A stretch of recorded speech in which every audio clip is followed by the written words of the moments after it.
Voy a iniciar con la solución del taller bonificable. El primer punto nos proponía la separación de una corriente de alimentación en un proceso a alta presión.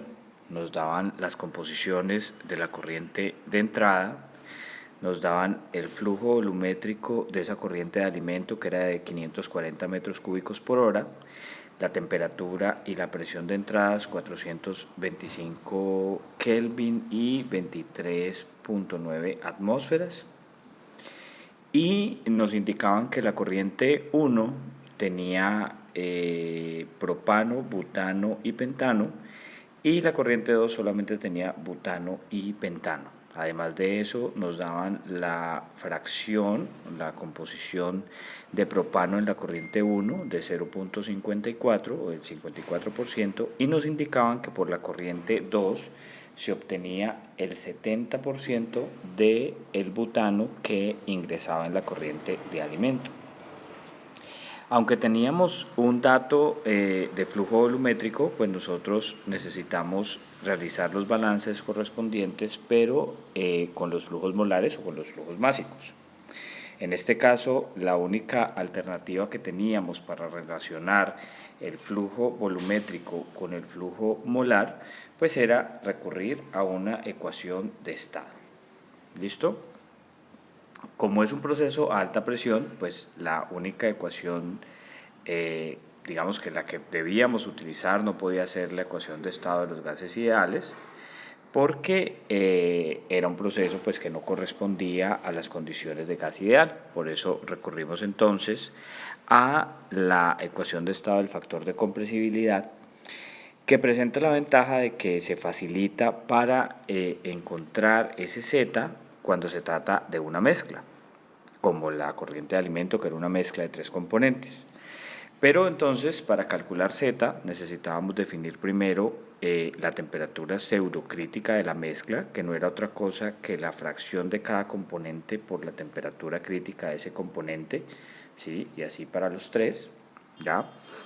Si calculamos entonces, operamos esta temperatura pseudocrítica, hallamos un valor de 436.37 Kelvin, y con esa temperatura pseudocrítica calculábamos la temperatura pseudo reducida. Y en este caso esa temperatura pseudo reducida fue de 0.97.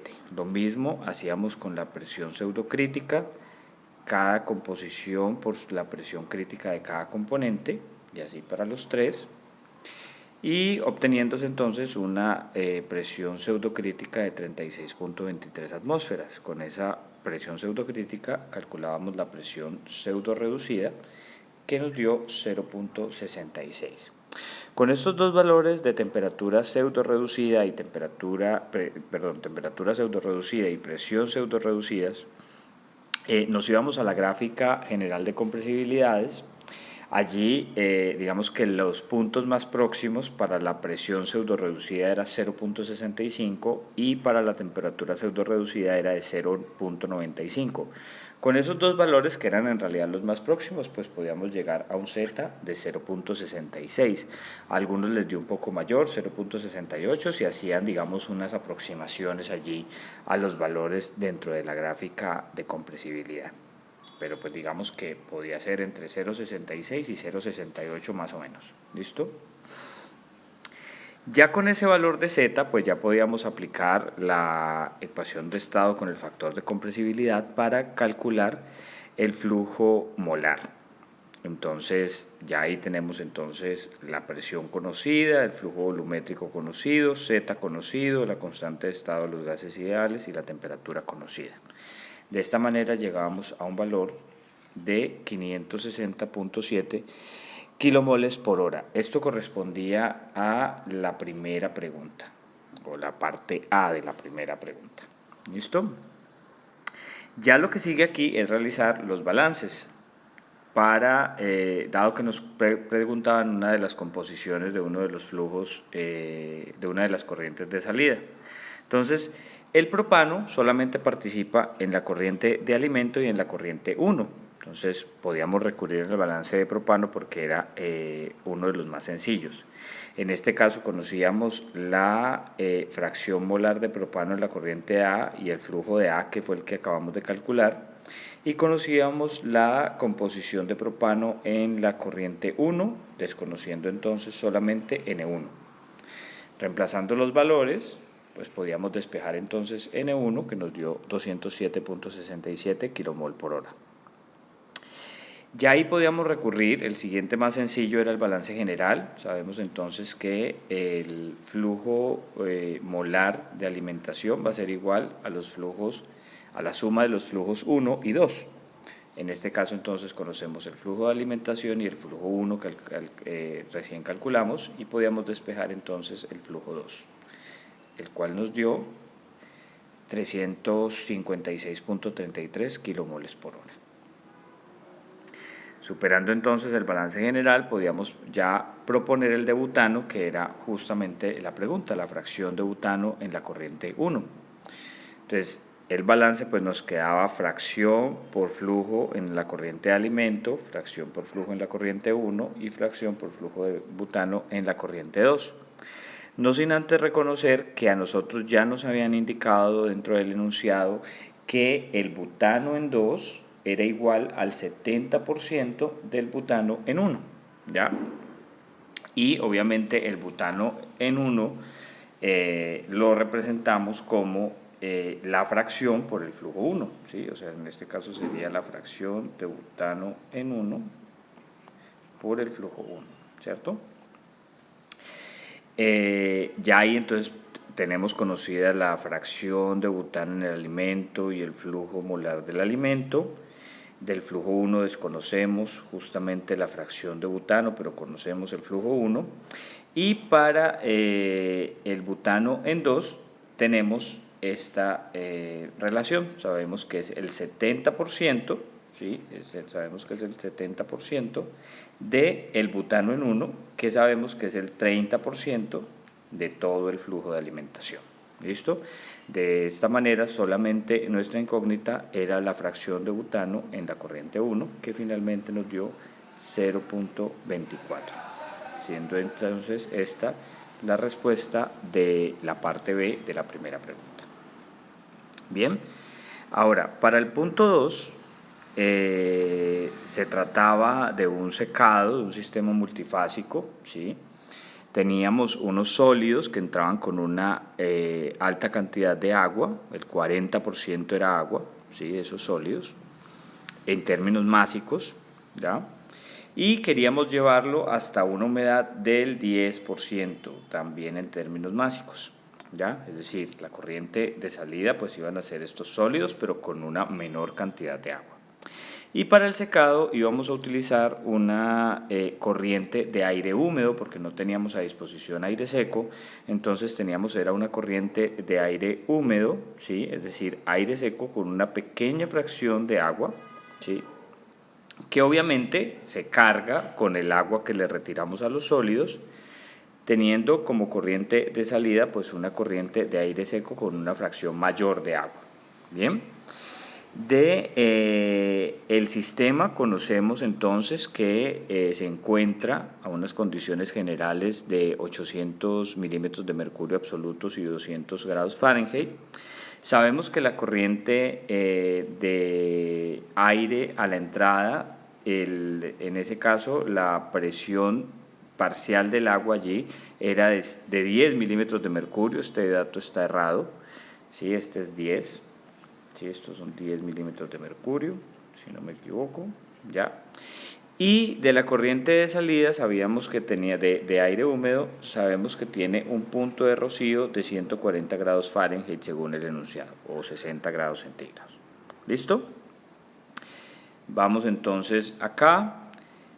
Con la presión parcial, vamos a enfocarnos primero en el aire que entra, donde nos indican que la presión parcial del vapor de agua, es decir, del contenido de agua que tiene esa corriente gaseosa, es de 10 milímetros de mercurio. Y nosotros sabemos que la presión parcial se define como la fracción molar por la presión del sistema. En este caso sabemos que la presión del sistema total absoluta es de 800 milímetros de mercurio. De ahí podemos despejar entonces la fracción molar de agua, ya que nos dio entonces 0.0125.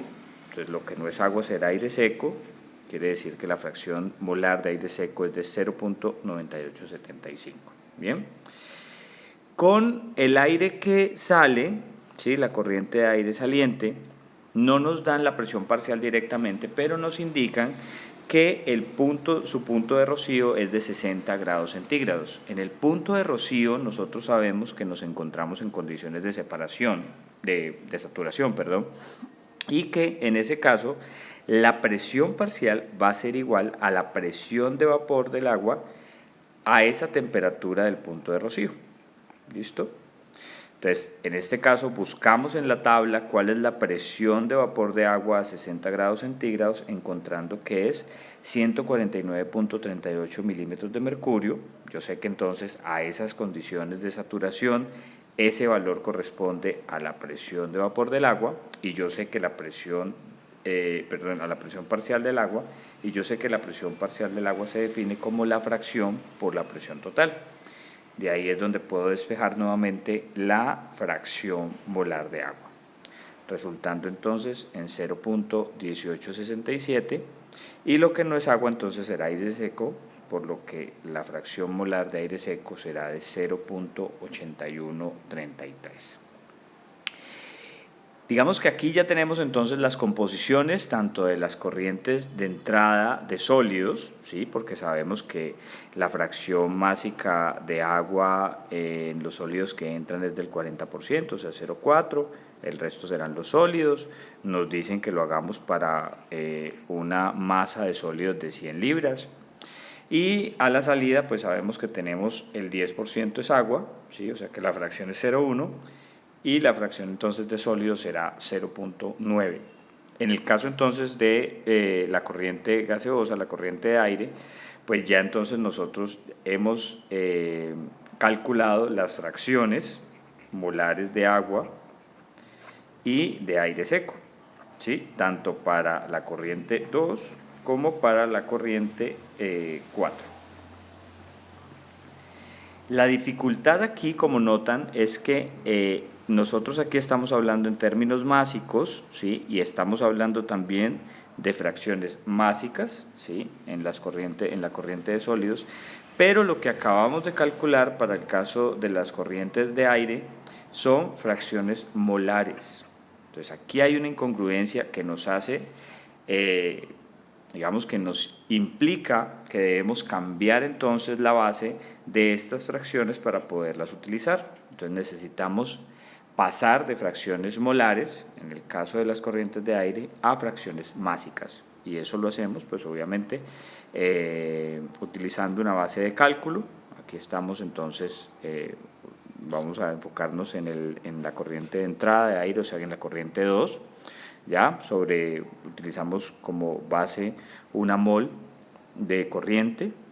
Quiere decir entonces que si tenemos una mol de esa corriente, pues tenemos 0.0125 moles de agua y 0.9875 moles de aire seco, que son estas fracciones que encontramos acá. ¿Listo?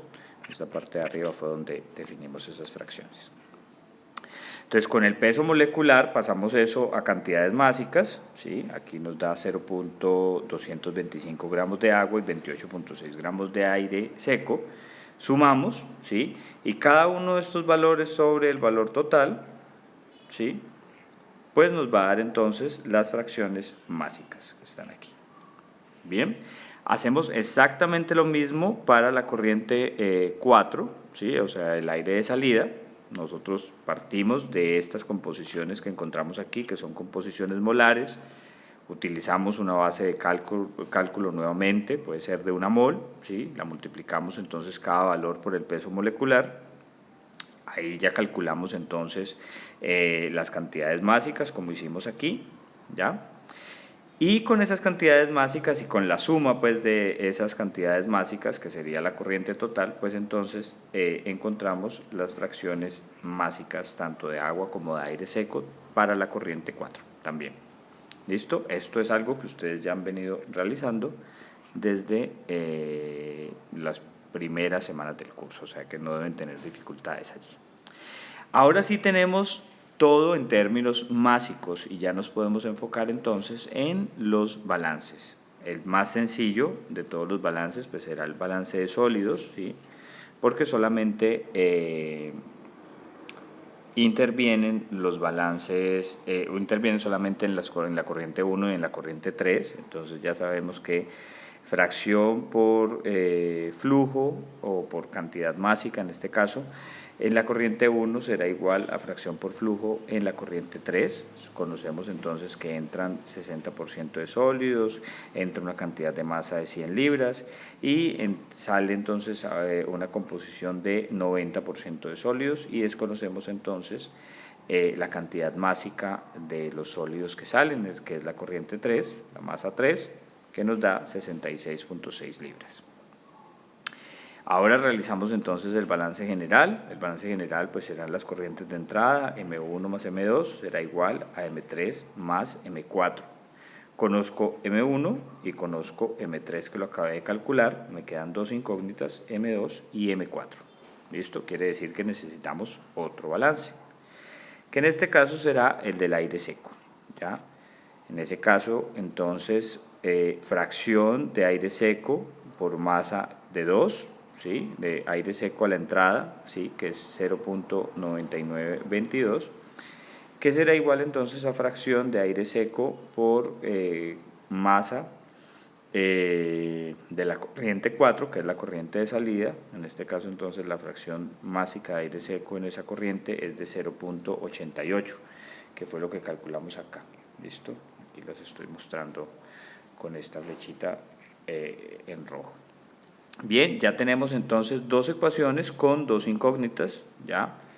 Yo aquí, por ejemplo, si esta es mi ecuación 1 y esta es mi ecuación 2, por ejemplo, yo de 1 despejé M2, ¿sí? En términos de M4, y luego reemplacé esta definición de M2, la reemplacé en mi ecuación 2, ¿sí? Para obtener una ecuación en términos solamente de M4. ¿Sí? Esto es una sustitución sencilla de la solución de un sistema 2×2. De esta manera entonces llegué a estos dos valores, M4 295.31 libras y M2, que es lo que me estaban preguntando en el ejercicio, un valor de 261.91 libras. Quiere decir que esta es la masa de aire que ingresa, ¿sí? De aire húmedo que ingresa al secador por cada 100 libras de sólidos que ingresan también al proceso. Entonces la respuesta era 261.91 libras de aire húmedo. ¿Listo? De aire.